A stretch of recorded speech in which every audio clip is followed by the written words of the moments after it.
ఓం శాంతి. అందరికీ దసరా యొక్క శుభాకాంక్షలు. మనం 9 రోజుల నుంచి దివ్యత్వాన్ని ఆహ్వానం చేస్తున్నాం, శక్తులని ఆహ్వానం చేస్తున్నాం. దివ్యతని, శక్తిని ఈ రెండింటిని ఇమర్జ్ చేయడానికి సాత్విక జీవితాన్ని మరియు పవిత్రతని ధారణ చేస్తున్నారు. మంచి ఆలోచనలు చేస్తున్నారు. కొత్త పద్ధతిగా నడుస్తున్నాము. అయితే ఇది కేవలం 9 రోజులే కాదు, ఇది జీవితం యొక్క జీవించే పద్ధతిగా కావాలి.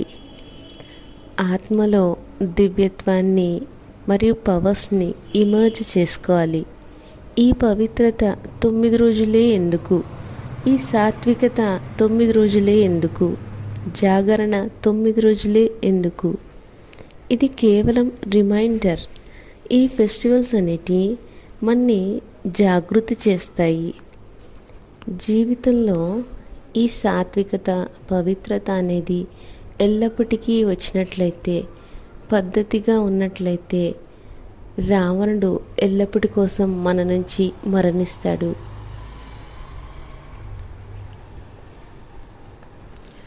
అందుకు 9 రోజుల తర్వాత దసరా వస్తుంది. దసరా అంటే రావణుణ్ణి సమాప్తం చేయడం, రావణుణ్ణి నరకేయడం. ఈరోజు మొత్తం దేశమంతా మూల మూలన రావణుడి యొక్క బొమ్మను చేసి కాలుస్తారు. రావణుడి బొమ్మని ప్రతి సంవత్సరం ఎందుకు కాలుస్తారు? ఒకసారి కాలుస్తే సరిపోతుంది కదా, మళ్ళీ మళ్ళీ ఎందుకు కాలుస్తారు? అంతేకాక ప్రతి సంవత్సరం కొంచెం పెంచి కాలుస్తారు. ఇది దేనికి గుర్తు? దీని అర్థం ఏంటి? ఇది మనలోని నెగిటివిటీ, వికారాలు, వైసెస్ రోజు రోజుకి మనలో పెరుగుతున్నాయి. ప్రతి సంవత్సరం పెరుగుతున్నాయి. మనలోనే కాక మొత్తం సృష్టిలో పెరుగుతూ వస్తున్నాయి. ఈ ప్రపంచంలో నెగిటివిటీ పెరుగుతూ ఉంది. అందుకు ప్రతి సంవత్సరం రావణుడి యొక్క బొమ్మని పెంచుతూ కాలుస్తున్నారు. దీన్నే దసరా అంటారు. దసరా రావణుడి యొక్క హత్య అనరు, రావణుణ్ణి నరకేయడం. అంటే ఆత్మలోని 10 వికారాలని నరకేయాలి, కట్ చేయాలి. ప్రతి ఒక్కరిలో ఈ 10 వికారాలు ఉన్నాయి. ప్రతి ఆత్మలో ఉన్నాయి. పర్సంటేజ్ ఎక్కువ తక్కువ కావచ్చు, కానీ ప్రతి ఆత్మలో ఈ 10 వికారాలు ఉన్నాయి. కామం, క్రోధం, లోభం, మోహం, అహంకారం, ఈర్ష్య, ద్వేషం, కపటము, మోసము, సోమరితనం. ఈ 10 వికారాలు, ఈ 10 వికారాలు ప్రతి ఒక్కరిలో ఉన్నాయి. ఈ 10 వికారాలకి గుర్తే 10 తలకాయలు. ఈ 10 తలకాయల్ని ఇప్పుడు మనం నరికేయాలి. అయితే మనలో ఈ దవ్యతని, అష్టశక్తులని ఇమర్జ్ చేసుకుంటే, వీటిని జాగృతి చేస్తే ఈ 10 వికారాలని మనం సులువుగా జయించగలము, హరించగలము.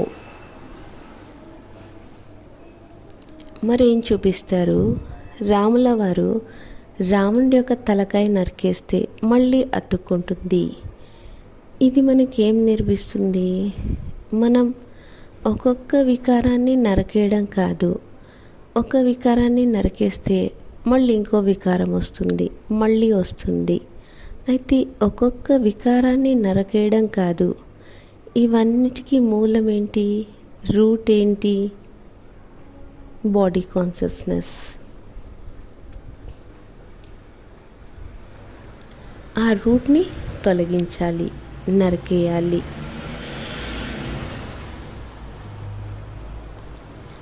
అందుకే రాముల వారు కూడా రావణుణ్ణి ఎలా చంపారు? నాభిలో బాణం వేశారు. అంటే ప్రాణం అక్కడుంది అని చెప్పారు. నాభి అంటే లోపల, అంటే దేహ అభిమానం. రూట్ మెయిన్ దేహ అభిమానం. ఒక్కొక్క వికారం పైన పనిచేయడం కాదు, మనం రూట్ కాన్షియస్, బాడీ కాన్షియస్ని సమాప్తం చేయాలి. అందుకే రాముల వారు కూడాను రావణుడి యొక్క నాభిలో బాణం వేశారు. అప్పుడు మొత్తం 10 తలకాయలు అన్నీ తొలగిపోయినాయి, రావణుడు చనిపోయారు అని చెప్తారు. అంటే ఒక్కొక్క వికారం ఒక్కొక్క బలహీనత పైన పని చేయడం కాదు, భయము, జలసి, ఈర్ష, ద్వేషం, కోపం ఇలా ఒక్కొక్కటి పైన పని చేయడం కాదు. ఇవన్నీ ఎప్పుడు పోతాయి, ఇన్ని బలహీనతల్ని ఎలా తొలగించాలి, చాలా కష్టం అంటారు. అయితే వీటన్నిటిపైన పని చేయడం కాదు, వీటన్నిటికీ మూల కారణం ఏంటిది? Body consciousness. అంటే బాడీ కాన్షియస్ తొలగించి సోల్ కాన్షియస్, నేనెవరు? ఆత్మ అని. ఆత్మస్థితిలో ఉంటే అన్ని వికారాలు సులువుగా తొలగిపోతాయి.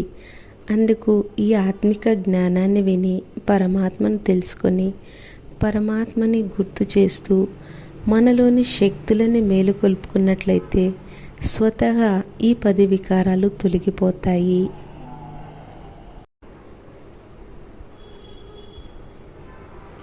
మనం ప్రతిరోజు ఈ ఆత్మిక జ్ఞానాన్ని వింటూ మెడిటేషన్ చేస్తూ నేను ఆత్మని, ప్యూర్ సోల్, పరమాత్మ సంతానాన్ని, ఇలా రోజు పరమాత్మతో శక్తిని నింపుకుంటే పరమాత్మ శక్తి ద్వారా సులువుగా ఈ 10 వికారాలపైన విజయాన్ని పొందుతాం.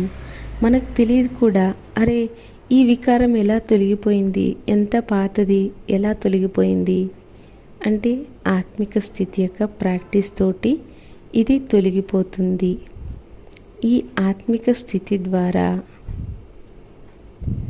స్వతహా ఆత్మ శుద్ధి అవుతుంది, ఈ వికారాలు తొలగిపోతాయి.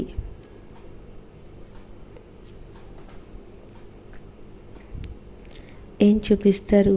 సీత పంచవటిలో ఉండే, పంచవటి అంటే పంచతత్వాలతో తయారైన ఈ శరీరం, ఈ పంచవటిలో ఆత్మ సీత ఉండి రాముణ్ణి గుర్తు చేస్తుంది.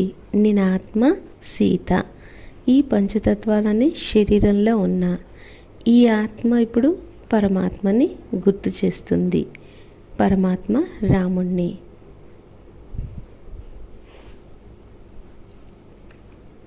ఇది జీవితం యొక్క లక్ష్యం క్లియర్గా ఉంది. ఈ లక్ష్యాన్ని మనం మర్చిపోతే వికారాలకి వశం అవుతాం. లక్ష్యము అంటే లక్ష్మణుడు ఎప్పుడు సీత వెంట ఉండే, లక్ష్మణ రేఖ 4 వైపులా గీశారు అని చెప్తారు. పంచవటిలో ఉండే మరి లక్ష్మణ రేఖ, ఈ రేఖ లోపల ఉన్నంత వరకు సీత సురక్షితంగా ఉండే. రావణుడు కూడా ఎలా వస్తారు? చాలా ఆకర్షణీయంగా వస్తాడు, రూపం మార్చుకొని వస్తారు. అప్పుడు మనం ఆ రావణుని గుర్తించాలి. ఈ సీత గీత లోపల ఉన్నంత వరకు సేఫ్గా ఉంది.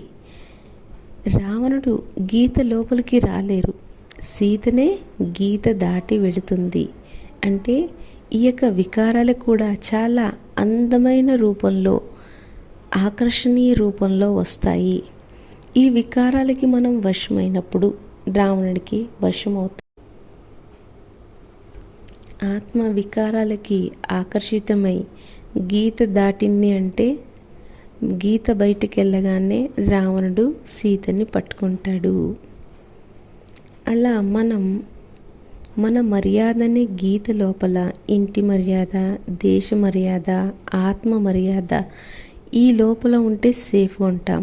ఈ మర్యాద అనే గీత దాటితే రావణునికి వశమైపోతాం. వికారాలనే వైసెస్ మనని అటాక్ చేస్తాయి, మనం రావణుడికి వశమవుతాము. ధనం సంపాదించడానికి అక్రమంగా సంపాదిస్తారు. ఇతరులు ముందుకు వెళ్తుంటే వారికి ఆటంకాలు వేస్తారు. ఇలా రకరకాల చెడు వికారాలకి, అలవాట్లకి వశమవుతున్నారు. అంటే ఈ చెడుకి వశం కావడం వల్ల మనం రావణుడికి వశమవుతున్నాము, వికారాలకి లొంగిపోతున్నాము. మర్యాదల్ని ఉల్లంఘిస్తున్నారు.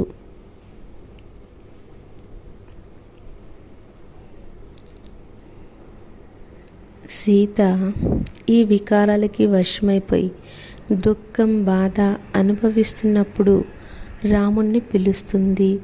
ఈ కష్టాల నుంచి, ఈ బాధల నుంచి, బలహీనతల నుంచి విడిపించండి అని రాముణ్ణి ప్రార్థిస్తుంది. అప్పుడు పరమాత్మ రాముడు వచ్చి ఈ రావణుడి పైన విజయం పొందడానికి మనకి జ్ఞానాన్ని ఇస్తున్నారు. కలియుగ అంతిమం ఘోర అంధకార సమయంలో పరమాత్మ ఈ సృష్టిపైన అవతరించి మనకి జ్ఞానాన్ని ఇస్తున్నారు. మనందరం ఆత్మలం. ఇందులో స్త్రీ పురుష భేదం లేదు. అందరూ ఆత్మలే. సీతలు, పరమాత్మ, రాముడు. పరమాత్మతో కనెక్ట్ కాందే మనం రావణుడి యొక్క జైలు నుంచి, రావణుడి యొక్క బంధం నుంచి మనం ముక్తులు కాలేము. అయితే రాముడు వచ్చి సీతకి జ్ఞానాన్ని, ప్రేమని, శక్తినిచ్చి ఈ రావణుడి యొక్క జైలు నుంచి విడిపిస్తారు.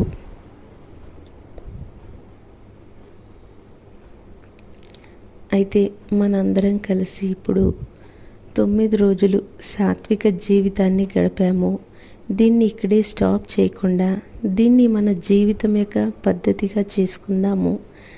జాగరణ అంటే వికారాలపైన జాగరణ.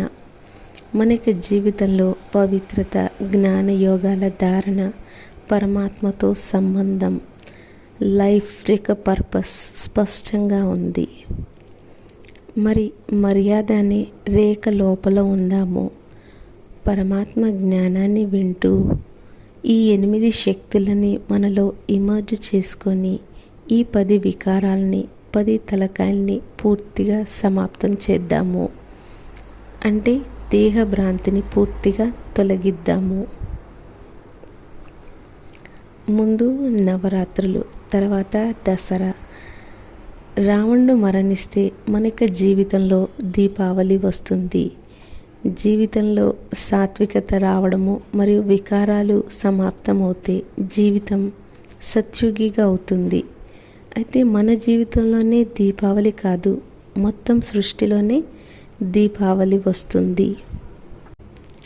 మనలో దివ్యత్వాన్ని మేల్కొల్పి వికారాల్ని సమాప్తం చేయడము, శక్తుల్ని మేల్కొల్పడం ఇదే ముఖ్యం.